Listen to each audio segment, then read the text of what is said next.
No, toto je ťažká otázka hlavne kvôli tomu, že pokiaľ je dieťa zvyknuté na obrazovky, tam sa neustále všetko mení a stále nám to ťahá pozornosť niekam inám a nemáme nad ňou vôbec žiadnu kontrolu. Čiže niekto iný ovláda našu pozornosť. A tým pádom si ju nemôžeme trénovať tak dobre. Z toho svetla nám produkuje trošku viac kortizolu a sme takí trošku nervóznejší. A ako sme takí nervóznejší, tak sa nám ťažko utlmí a sleduje pomalší obsah. A tam ide o to, že ono to svetlo narúša spánok. Čiže my prirodzene máme nejaký, volá sa to cirkadiánny rytmus, a teda nejaký rytmus dňa. A v tom dni naše receptory reagujú na svetlo. A keď je svetlo biele, modré, čím sú krátke videá, Reels, Shorts, TikTok, horšie ako klasická rozprávka. V tom, že je tam... Ahojte, ja som Sara a dnes budem odpovedať na otázky ohľadom obrazovkových médií. Prečo dieťa po videách odmieta pomalšie veci ako kniha či stavebnica? Tak pri rýchlejších videách alebo aj pomalších videách sa z toho svetla nám produkuje trošku viac kortizolu a sme takí trošku nervóznejší. A ako sme takí nervóznejší, tak sa nám ťažko utlmí a sleduje pomalší obsah. Je to hlavne na tých obrazovkách je väčšinou obsah, ktorý je veľmi rýchly a veľmi stimulujúci a kniha alebo pomalší obsah je o trpezlivosti, o napätí, takom pomalom napätí a to nie je úplne zosynchronizované. Čím zmysluplným nahradiť obrazovku, keď naozaj potrebujem chvíľu pokoja? No, toto je ťažká otázka hlavne kvôli tomu, že pokiaľ je dieťa zvyknuté na obrazovky, tak vtedy tú chvíľku pokoja bez obrazoviek nebudete mať. Ale pokiaľ by ste chvíľku vydržali a nastavili tie pravidlá naozaj jednoznačne pre to dieťa, tak sa naučí hrať samé. A naučí sa hrať samé s hračkami, pretože keď doprajeme dieťaťu trošku nudy, tak ono sa nikdy dlho nudiť nebude. Skôr ide o to, že treba preklenúť to obdobie, kde si odvyká od tých obrazovkových médií. Je večerná rozprávka pred spaním v pohode, alebo je to skôr problém?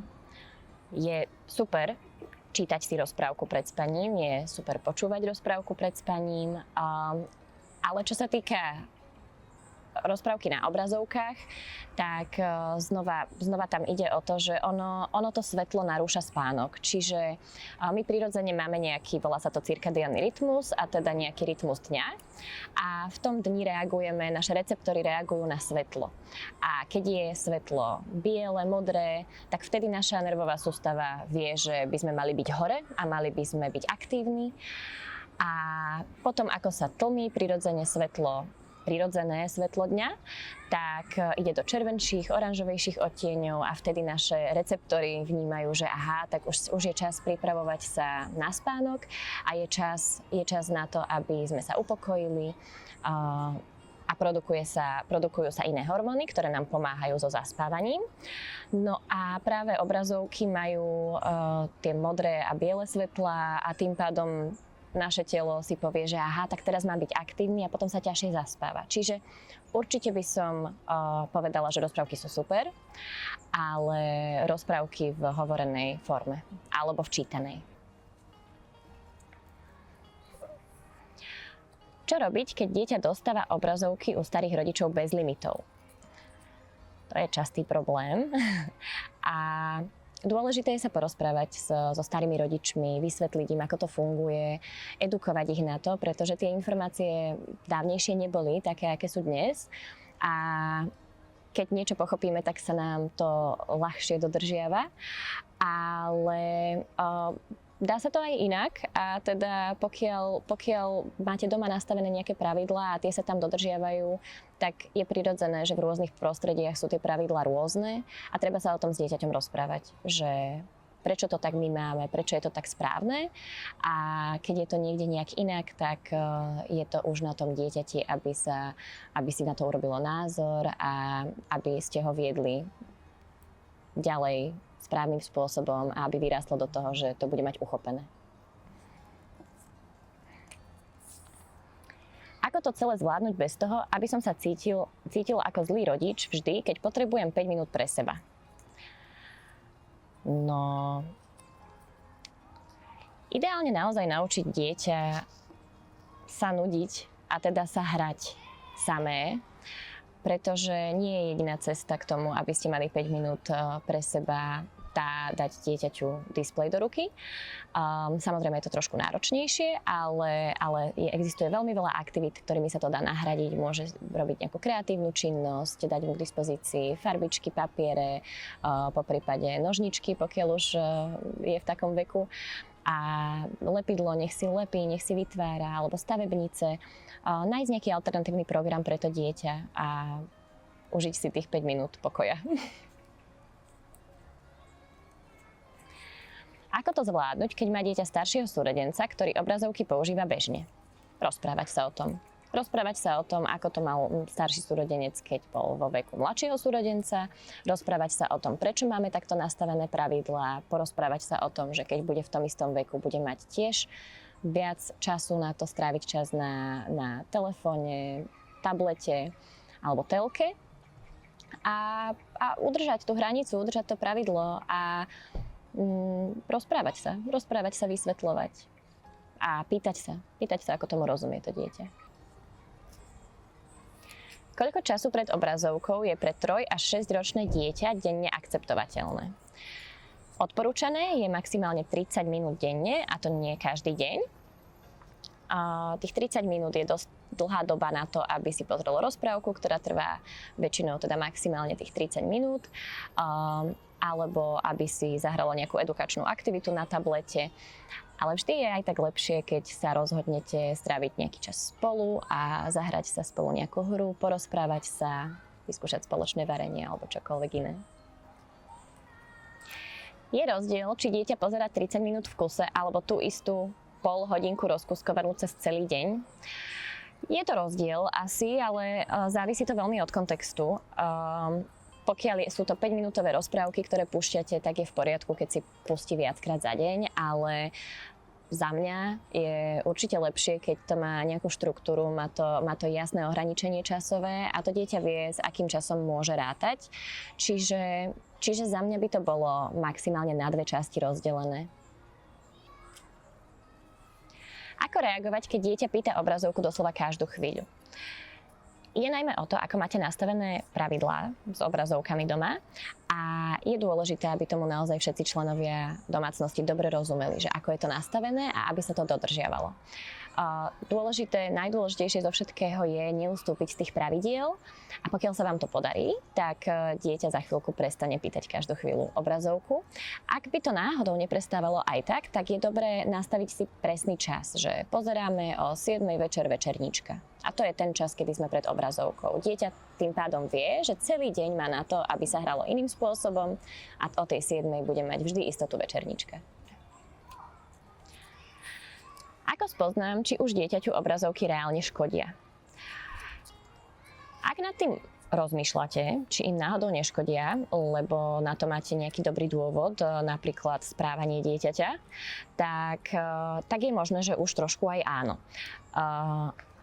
Je dôležité všímať si, do akej miery dieťa reaguje na obrazovky, že či sa za nimi trhá, či si to nevie zregulovať, či je to naozaj pre ňoho náročné. Alebo v jednoduchosti, keď pozriete na svoje dieťa, tak keď máte pocit, že sa nemá dobre z toho, že nemá práve teraz obrazovku, tak už je to problém a treba to obmedziť. Čím sú krátke videá, Reels, Shorts, TikTok horšie ako klasická rozprávka? V tom, že je tam neuveriteľne veľa meniacich sa obsahov a je to veľmi stimulujúce pre mozog, pre celú nervovú sústavu a je náročné sa na to sústrediť. Tam sa neustále všetko mení a stále nám to ťahá pozornosť niekam inám a nemáme nad ňou vôbec žiadnu kontrolu. Čiže niekto iný ovláda našu pozornosť. A tým pádom si ju nemôžeme trénovať tak dobre. Môže sa dieťa niečo zmysluplné z obrazovky aj naučiť, alebo je to celé strata času? Určite sa môže aj naučiť. Je veľmi veľa zmysluplných hier na tablety, na telefóny, kde sa deti môžu učiť písmenka menšie, alebo môžu sa učiť kategorizovať, alebo nejaké aj logické úlohy hrať a tak. Čiže určite áno, vie to mať aj svoj veľmi pozitívny prínos. Je to aj veľmi edukačné. V telefónoch na internete sa nachádza veľmi veľa informácií, ktoré sa dajú si čítať alebo počúvať, pozerať edukačné videá, takže určite áno, ale treba to robiť s mierou. Ako to zvládnuť, keď je dieťa v kolektíve, kde sa obrazovky používajú bežne? Tak je v prvom rade dôležité mať doma tie hranice a pravidlá správne nastavené a dodržiavať ich. A samozrejme v každom prostredí sú tie pravidlá trošku iné a je v poriadku sa im trošku prispôsobiť. Samozrejme do úrovne, do akej nám to naše vnútorné presvedčenia a hodnoty umožňujú. Ale teda pokiaľ sa nachádzate niekde, kde ostatné deti majú k dispozícii tablety a telefóny a môžu sa hrať v podstate bez limitov alebo s väčšími hranicami, tak môžeme urobiť taký kompromis, kde sa deti môžu striedať pri tých tabletoch, môžu hrať nejaké multiplayerové spoločné hry, aby tam dochádzalo k tej sociálnej interakcii. Alebo potom im pomôcť nájsť nejakú inú aktivitu, pri ktorej by sa spoločne mohli zabaviť aj inak nejakou spoločnou hrou.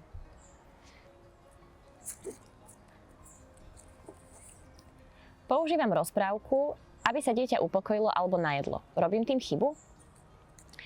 No nie je to úplne vlastne možné upokojiť sa tým, že pozeráme rozprávky, hlavne keď sú teda na displejoch, pretože to modré svetlo nám produkuje, alebo teda nám dáva signál, že máme produkovať viac kortizolu, čo je stresový hormón.